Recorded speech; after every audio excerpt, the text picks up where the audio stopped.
stories in this news edition. Hello, welcome to ETV News. With the news, I'm Shamal Islam. Deputy Prime Minister and Foreign Affairs Minister of Ethiopia, Demeqa said the government has been working to ensure delivery of humanitarian services and improve the situation in Tigray. Kasahan Chadne presents the story.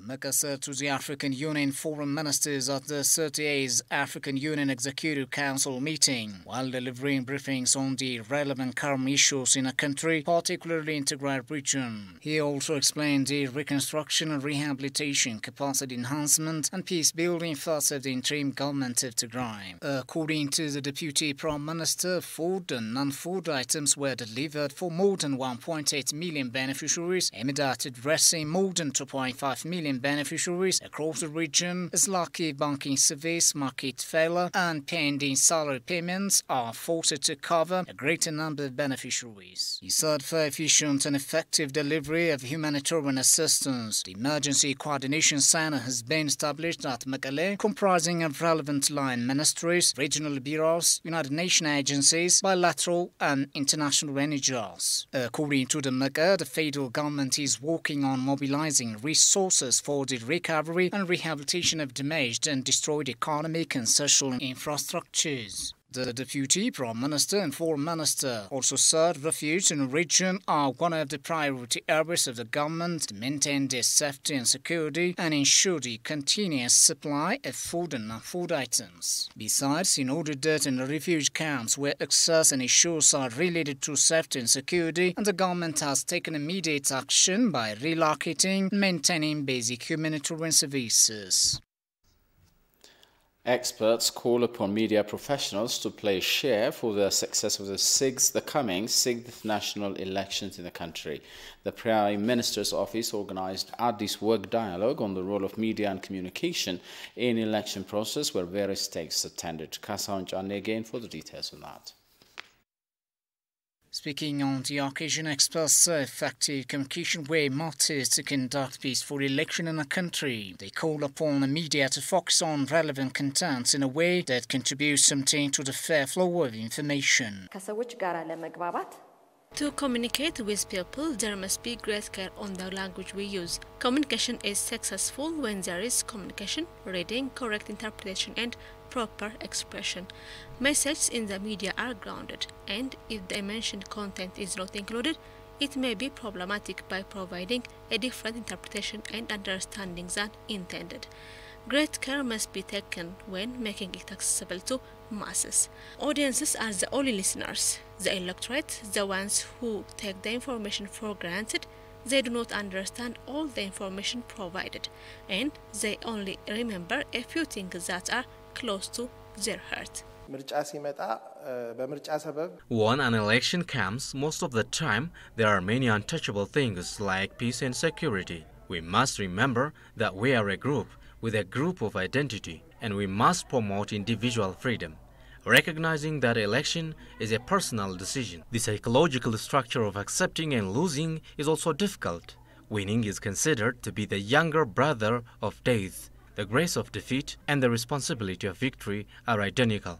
One is required to have a grace to accept quash in elections. It is important to understand that winning is not about gaining power, but about leading. Accepting defeat seems like the end of all competitions, so we don't want to plan. Candidates should be good role models as they follow the example of the person they choose. Although the party and the administration have changed, we need to be aware that the country and the government will continue, and we must be careful not to destroy the temporary. An election must be handled with care as it is a matter of urgency, and everyone must be safe. It is also legal to take this into account. As a community, our training is also reflected in our lack of support for the security forces. Addis Ababa University College of Arts Dean Rabat on his part said art is an idea to make ideas more accessible, while artists express their ideas in different ways and audiences develop their understandings through education. ወደ ህብረተሰቡ ሲደርሱ ሊፈጥሩ የሚችሉት Artists express their ideas in different ways and audiences develop their understandings through learning. In the world of wisdom, some professionals use their wisdom for evil purposes and on the other hand, for the benefit of the people. Communication can be effective if artists present their work in a way that community can understand. Art is an excellent tool for resolving conflicts in any situation and bringing them to unity and solidarity. Gitan Hermo, chemical engineer, has also stated that chemistry is one of the factors that determine the color. When Nigeria undertook election in 2019, it was the music industry which played a great role to mobilize the people. Color is one of the factors that determine acceptance. Science tells us that people decide whether to look or not in just 60 seconds, including the choice of symbols. Color creates a sense of belonging and people get information about reality by looking at them. Therefore, various national significant signs, including our election symbols, need to be prepared within an understanding of human psychology. Various political parties have already been registered to take part in upcoming Ethiopia's general election to be held in the upcoming June.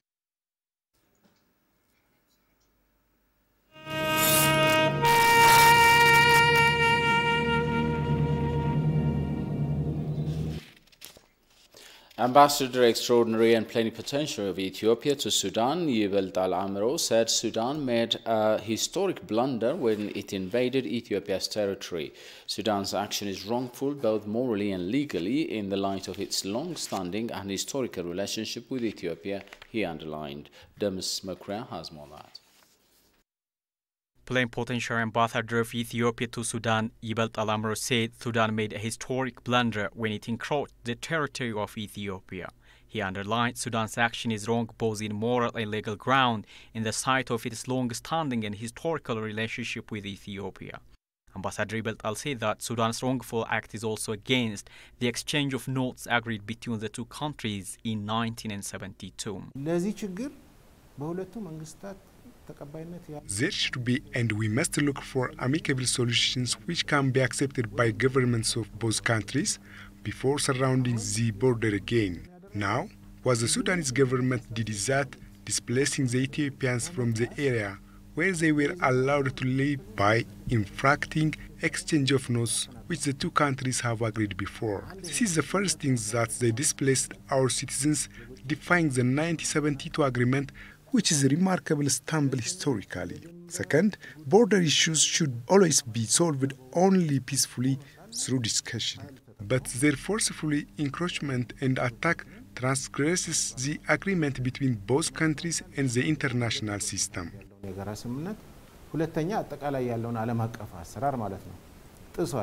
Sudan forces demolished properties and claimed lives of Ethiopians in wide border encroachment and caused to the country damage equal to an estimated amount of 1 billion birr, he said. The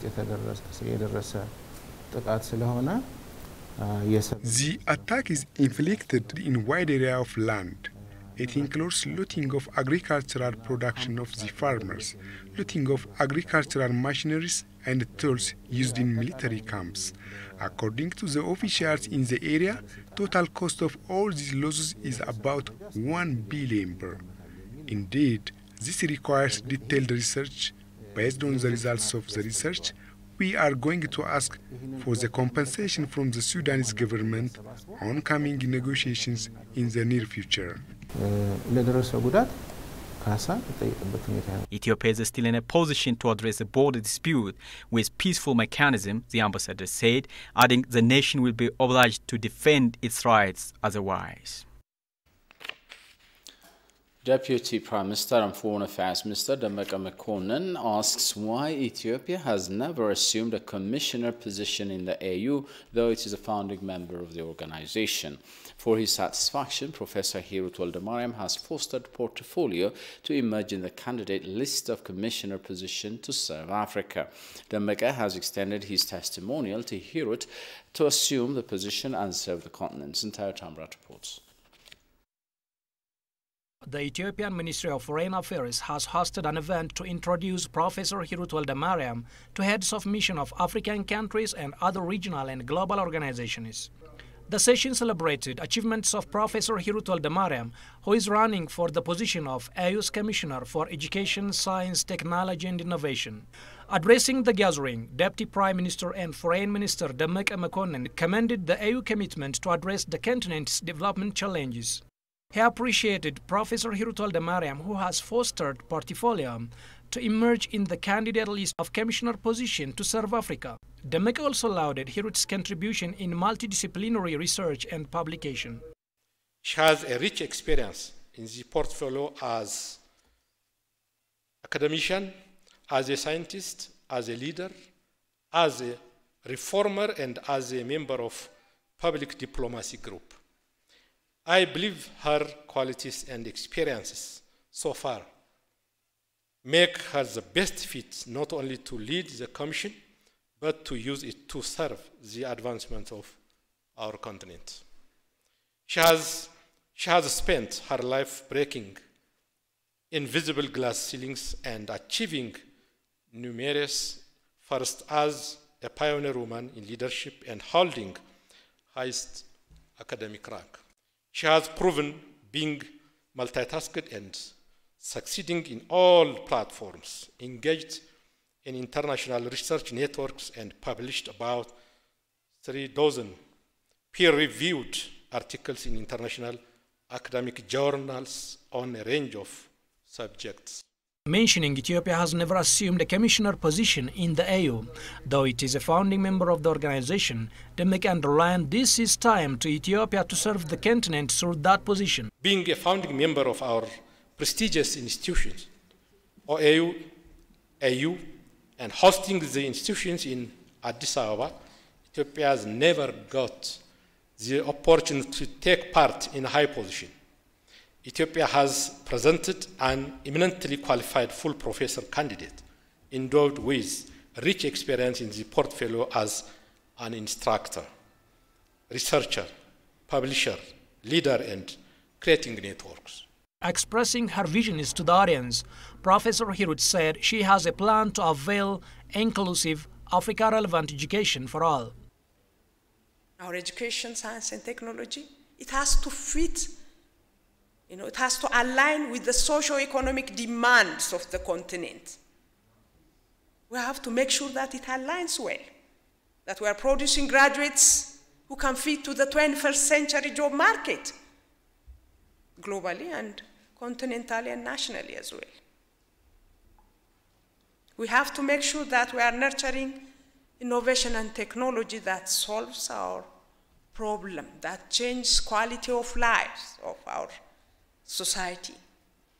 We're lagging far behind as far as I'm concerned on this. My vision is, Excellencies, to enable inclusive, Africa-relevant and high-quality education for all, and to foster Africa-relevant, deep culture of innovation and technology that can unleash, unblock the potential of African youth. Ethiopia's eminent historian, Professor Bahru Zaude, for his part, congratulated Hirut on her candidature and mentioned few of her contributions to the academic arena. The third point is about the crisis of African higher education, which she wants to address. I think she's probably the best person to address it. In March 2015, there was a big conference, international conference on higher education in Dakar, organized by CODESRA and Trust Africa. I happen to be a member of the organizing committee. Something like over 500 participants came, and it lasted something like 3 days, and a number of recommendations. A big major declaration was made at that time on issues of differentiation, in issues of research, equitability, equitable access, and all that kind of thing. And that declaration actually was taken by the president of Senegal, who was one of the hosts, to the African Union meeting in Johannesburg in June the same year. But not much has been done after that, particularly at the level of dissemination at the country level and implementation of the very important recommendations, including action plans. So this is probably going to be your first task when you assume the office, as I hope you would. Finally, she has been first in so many respects. But I think there's one first that remains. That's to be the first Ethiopian to be AU commissioner. Ethiopia is not only the founding member, Ethiopia is the founder of the OAU.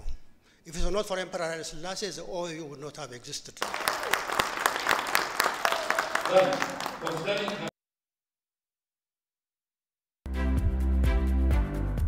Policy Matters is a conversation platform which aims to provide reasoned analysis and context to the activities, reforms, and policies of the federal government of Ethiopia.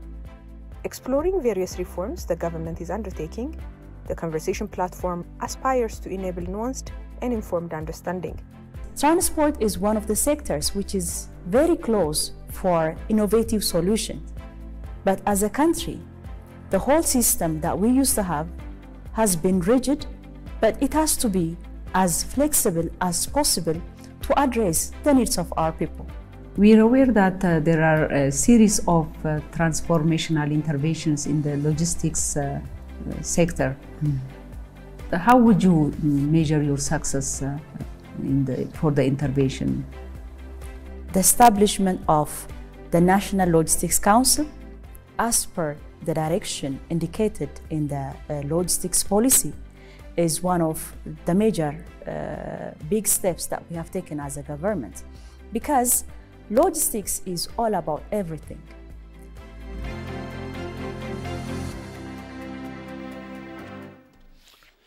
The renowned historian Ayele Bekere suggested African nations to include more indigenous knowledge in their curriculum systems than imitating Western culture or structure.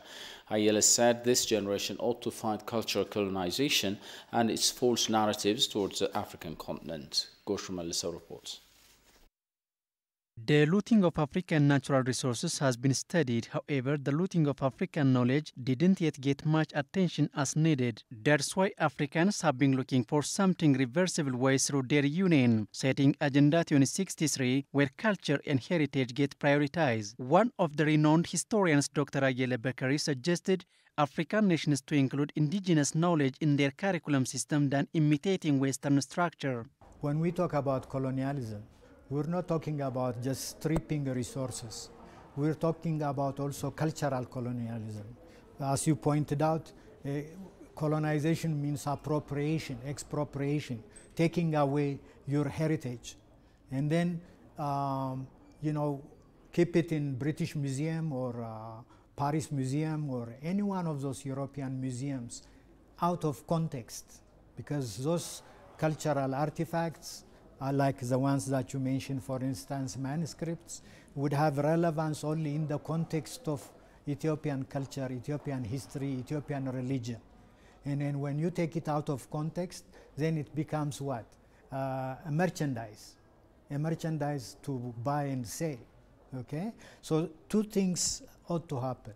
First, I think the most important thing is the way we kind of developed curriculum for our schools, be it at elementary level, high school level, or university level. It's practically imitation of European school system or imitation of American system, okay? It doesn't take into consideration our own way of seeing things, thinking about things, framing things, or the art that we developed. We lost their values because our educational system doesn't allow us to kind of deeply immerse ourselves into our heritages. So therefore, I think we have to do two things. One, to really re-examine the curriculum and see to what extent that curriculum incorporates indigenous educational system, okay? Our own values, our own way of looking at things, our way of socialization, our games, all that has to be transformed into scientific knowledge, thereby enabling our children, our kids to appreciate those heritages, those cultures. That's one thing. The second thing is that we have to fight for cultural repatriation. Cultural repatriation means all those artifacts, manuscripts, and all other precious heritage items that were taken to Europe during colonialism ought to be returned back to their sources. I think that movement has already started. For example, we were able to fight and become victorious for the return of the Aksum Stela. Ayele told that colonizers not only took away precious resources, but also culture and heritages of Africa. Those colonizers, when they came, they not only took away the gold, the oil, or the cash crop, they also took away all the cultural heritage items, thereby denying Africans as if like they don't have any value, any knowledge outside of what the Europeans are introducing to them. So therefore, in that context, I think to focus on culture is very important, because if the youth has a sense of appreciating not only the past, but the heritage, then I think we will have at least a sense of responsibility, a sense of kind of being proud of our own culture, our own heritage, thereby at least diminishing the danger of us just for minor things, engaging in prolonged war, prolonged conflict, prolonged fight. That comes out of the fact that we don't have a great deal of appreciation of ourselves and then the heritages that we've developed, that we've invented, that we've made it to be a source of our coming together. Reintroduce history at different levels of education system is the right move, he noted. The National Intelligence and Security Service said Ethiopian security forces have foiled planned terrorist attack on UAE embassy in Addis Ababa. According to statement of the security service, 15 suspects were apprehended while planning to carry out the attack on the embassy after taking mission from overseas terrorist groups. The plan was intended to inflict huge loss of lives and drench the city's good image. The suspects were arrested in a joint operation carried out by the security services, the Federal Police Commission and other security organs, it indicated. According to the statement, heavy weapons, explosive materials and various documents were also seized during the operation.